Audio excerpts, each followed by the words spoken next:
दोस्तों नमस्कार। हर दिन 25 मौत और हर दिन 1000 करोड़ से ज्यादा का खर्च। बीते 20 बरस से अफगानिस्तान का सच यही है, लेकिन बीते 24 घंटों में जो कुछ टेलीविजन स्क्रीन पर उभर रहा है, जो अखबारों के पन्नों पर तस्वीरों के साथ उकेरा जा रहा है, उसने समूची दुनिया के लोकतांत्रिक देशों को परेशान कर दिया है। समूची दुनिया हैरत अंगेज है कि जो स्थिति काबुल के हवाई अड्डे पर हो रही है, जिस तरीके से हवाई जहाज रेंग रहे हैं और उसकी छत पर सवार होकर तालिबानी अपनी मौजूदगी का एहसास करा रहे हैं, लोग हैरान परेशान हैं।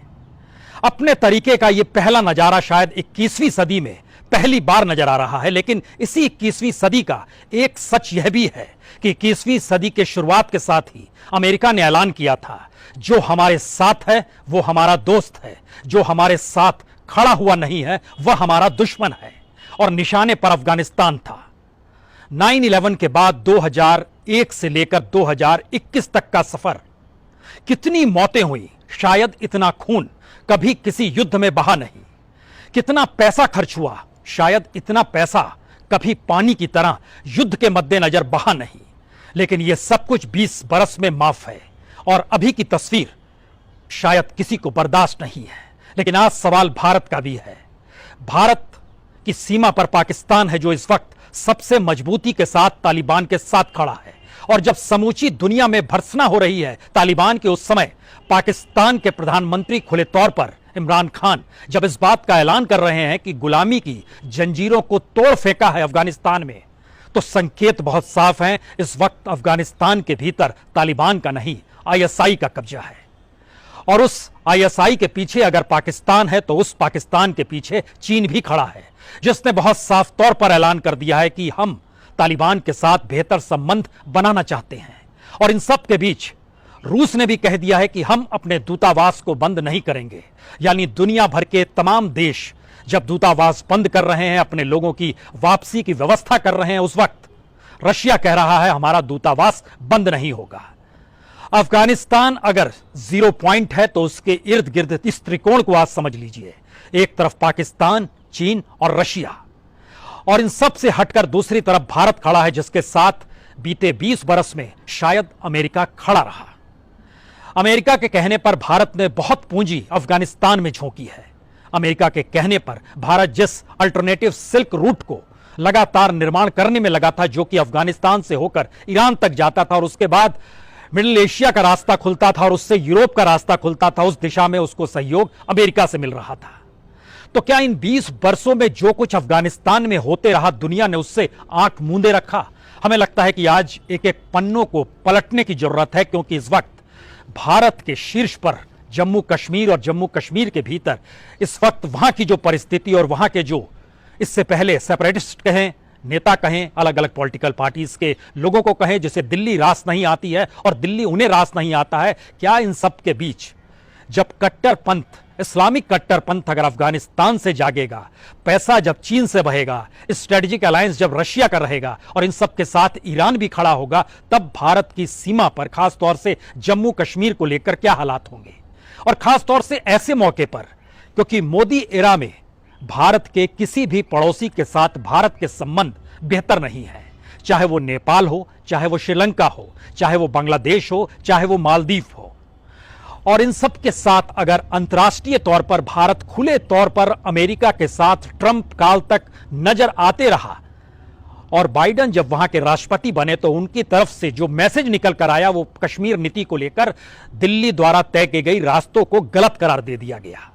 वहां के उपराष्ट्रपति हैरिस ने खुले तौर पर जो एक अपना पर्चा लिखा, उसमें इस बात की जानकारी थी कि भारत के भीतर कश्मीर को लेकर दिल्ली का नजरिया कितना गलत है। कुछ सवाल यहीं से निकलते हैं, लेकिन एक एक पन्नों को पलटने का मतलब है, सबसे पहले जरा समझिए, सबसे ज्यादा खून और पूंजी जिस अफगानिस्तान में बीते 20 बरस में बही, उस दिशा में दुनिया के आज जो 60 देश संयुक्त राष्ट्र में दरवाजा खटखटा रहे हैं कि वहां पर हिंसा नहीं होनी चाहिए और संयुक्त राष्ट्र को पहल करनी चाहिए, उस दौर में क्या हो रहा था? क्या वो टेलीविजन स्क्रीन पर नहीं रेंग रहा था, इसीलिए हर किसी ने आंख मूंद रखी थी? और आज सब कुछ टेलीविजन स्क्रीन पर आ रहा है, तो क्या सबकी आंखें खुल गई हैं? ये बहुत सारे सवाल हैं।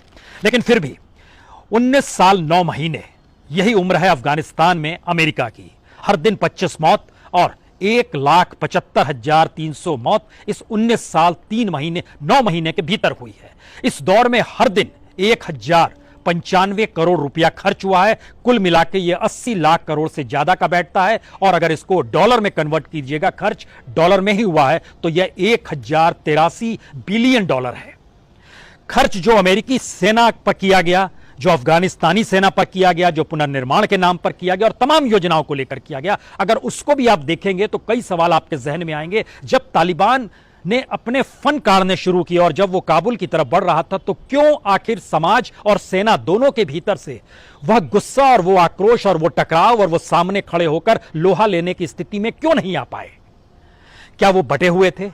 क्या इन सब के बीच अफगानिस्तान के अंदर जो सरकार काम कर रही थी, क्या उसके कोई सरोकार वहां के लोगों से कम होते चले जा रहे थे, या फिर वह थोपी हुई सरकार थी, उसकी लेजिटिमेसी नहीं थी, जिसका जिक्र तालिबान कर रहा है, जिसका जिक्र पाकिस्तान कर रहा है, जिसका जिक्र चीन कर रहा है, जिसका जिक्र रशिया कर रहा है, और हल्की जुबान में इसका जिक्र संयुक्त अरब अमीरात भी कर रहा है और ईरान भी कर रहा है।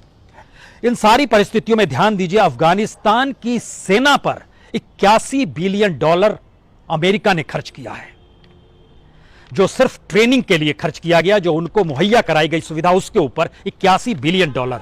अफगानिस्तान की विकास योजनाओं पर खर्च किया गया 44 बिलियन डॉलर। अफगानिस्तान के पुनर्निर्माण पर खर्च किया गया 143 बिलियन डॉलर। अमेरिकी सेना पर जो खर्च हुआ वो 778 बिलियन डॉलर, यानी कुल मिला के 1,083 बिलियन डॉलर। और कितनी मौतें हुई अफगानिस्तान के भीतर? जो आम लोगों की मौत हुई वह 51,163 है, यह सरकारी आंकड़ा है। वहां पर जो मिलिट्री और पुलिस है जो अफगानिस्तान की थी, उनकी जो मौत हुई वह 69,000 लोगों की मौत हुई। जो अमेरिकी और एलाइड फोर्सेस थी, उनकी जो मौत हुई उस युद्ध के दौरान वो 3,586 है।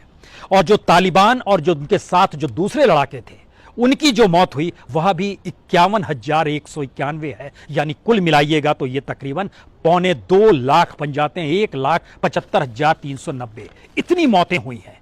अब यहां पर अगला सवाल था कि अगर इस पूरी प्रक्रिया में तालिबान जिंदा कैसे रह गया? तालिबान में ड्रग्स की सप्लाई ना हो, इसको रोक के लिए भी तकरीबन 36 बिलियन डॉलर अमेरिका ने खर्च किए सिर्फ शुरुआती दिनों में ही, और बाद में 45 बिलियन डॉलर और भी दिए गए। लेकिन सवाल सिर्फ इतना भर नहीं है।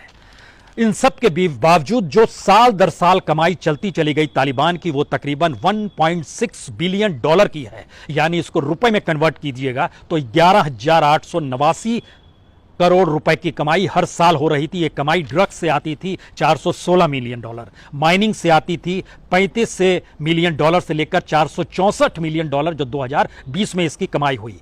जो एक्सटॉर्शन था लोगों से, बिजनेसमैन से तालिबान का, वो तकरीबन 160 मिलियन डॉलर का था। डोनेशन भी उसे मिलता था 240 मिलियन डॉलर का, और एक्सपोर्ट भी वो जिन चीजों को करता था जो कंज्यूमर गुड्स थे, वह भी तकरीबन 240 मिलियन डॉलर था। रियल एस्टेट के जरिए 800 मिलियन डॉलर की कमाई थी, और जो मित्र देश वह भी पैसा देते थे तालिबान को, उसमें रूस, ईरान, पाकिस्तान, सऊदी अरब तकरीबन 100 से 500 मिलियन डॉलर हर कोई देता था। और एवरेज जब निकालते हैं तो ये 11 से 15 हजार करोड़ के बीच में सालाना उनकी आय हो रही थी।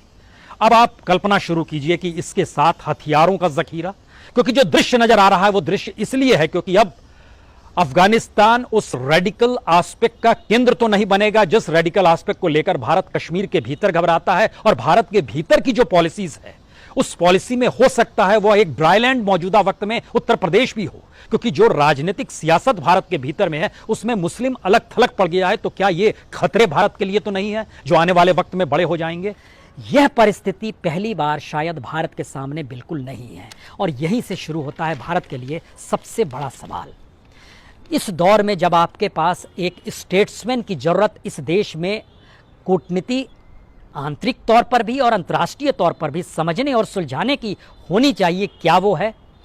क्या हमारे पास ऐसा स्टेट्समैन इस वक्त सत्ता को संभाले हुए है जो भारत के भीतर में सभी को साथ लेकर चले और उसमें मुस्लिमों को भी अपने साथ ले आने की प्रक्रिया में आए? अगर नहीं है तो उनको सोचना पड़ेगा, और अगर हैं, अगर वो मान कर चलते हैं तो फिर ये खतरे की घंटी भी है, क्योंकि स्थितियां बहुत साफ बनाती है जो सीएए एनआरसी के बाद इस देश में खड़ी भी हुई। ये सारे सवाल इसलिए है क्योंकि अब भारत के अपनी आंतरिक परिस्थितियों को प्रभावित करने के लिए क्या अंतर्राष्ट्रीय तौर पर ये साउथ ईस्ट एशिया की जो पूरे वातावरण है ये प्रभावित तो नहीं करेगा? ये हो सकता है। और इसमें एक आखिरी बात, क्योंकि सफ़र दर सफ़र जब हम लोग देखते हैं कि इतनी बड़ी तादाद में दुनिया में 20 साल तक अफ़गानिस्तान में जो प्रयोग होते रहा, उसमें एक सवाल ये है कि आईएसआई के बहुत नज़दीकी संबंध लश्कर तोयबा और जैश के साथ है, और भारत के लिए यही सबसे मुश्किल स्थिति है कि उन टेररिज्म को ज़मीन देने वाले पाकिस्तान के बायकॉट या पाकिस्तान पर सैंक्शन लगाने की स्थिति जो कल तक थी अब नहीं है, क्योंकि अब उसके साथ चीन भी खड़ा है और रशिया भी खड़ा है, और जिसको हम टेररिस्ट मान रहे हैं तालिबान को, उसको वो अगर पनाह भी देता है तो वह उसकी अंतर्राष्ट्रीय और विदेश नीति का हिस्सा होगा खुले तौर पर। तब आप क्या करेंगे? यह सबसे बड़ा सवाल और सबसे बड़ी चुनौती भारत के सामने इस वक्त आकर खड़ी हुई है। संभलना, सहेजना भारत की राजनीतिक सत्ता को है, और इस देश को भी समझना है कि इस वक्त शायद भारत को एक ऐसे स्टेट्समैन की ज़रूरत है जो आंतरिक राजनीति को इस स्थिति में ढालना शुरू करे, जो अंतर्राष्ट्रीय तौर पर भारत की एकजुटता ही शायद सबसे बड़ा जवाब पाकिस्तान को भी हो सकता है, सबसे बड़ा जवाब अफगानिस्तान को भी हो सकता है, चीन को भी हो सकता है। यह एकजुटता कभी हमको आर्थिक व्यापार के तौर पर बंटती नजर आती है, कभी सामाजिक और धार्मिक स्तर पर लोगों को बांटती हुई नजर आती है, और कभी भारत की सियासत को साधने वाले चुनाव में यह खुलकर इसका प्रयोग भी होता है। और उस वक्त इस देश के कॉन्स्टिट्यूशन इंस्टीट्यूशंस, चाहे वो सुप्रीम कोर्ट हो या इलेक्शन कमीशन, वह भी सत्ता के आगे नतमस्तक हो जाता है। ये शायद एक खतरनाक परिस्थिति है। बहुत बहुत शुक्रिया।